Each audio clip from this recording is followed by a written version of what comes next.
So இந்த பிகோல சொல்லுங்க சொல்லுங்க. இந்த நாள் சொன்னலையா, இந்த பொண்ணு எப்போதுமே காலைல சுடுதண்ணி ஊத்துன மாதிரியே தான் பேசுவாங்க. சொல்லுங்கம்மா.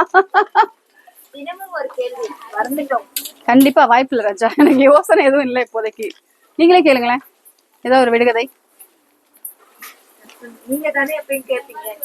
கண்டிப்பா அடுத்த ஷார்ட்ஸ்ல கேட்கலாம். என்ன பண்ணலாம்? ஏதோ உங்களுக்கு ஏதாவது கேள்வி தான் சொல்லுங்களேன், ஞாபகப்படுத்துங்க.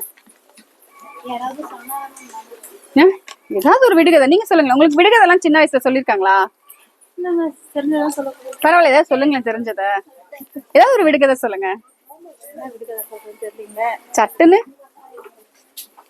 உங்களுக்கு சொன்னதா தெரிஞ்சு போச்சுன்னா, தெரிஞ்சிருந்துச்சுன்னா பரவாயில்ல சொல்லுங்க. தெரிஞ்சிருந்துச்சுன்னா சந்தோஷம் தானே, நாங்களும் கத்துருக்கோம் அப்படின்னு நினைப்போம். சொல்லுங்க. ஒரு ஒரு குழி ஆழமா குழி நோண்டி ஒரு முட்டை அதுல வைக்கிறேன். அண்ணாந்து பார்த்தா 90 முட்டை. ஆழ குழி தோண்டி ஒரு முட்டை வச்சா அண்ணாந்து பார்த்தா 90 முட்டை. தென்னை மரமா இருக்குமோ?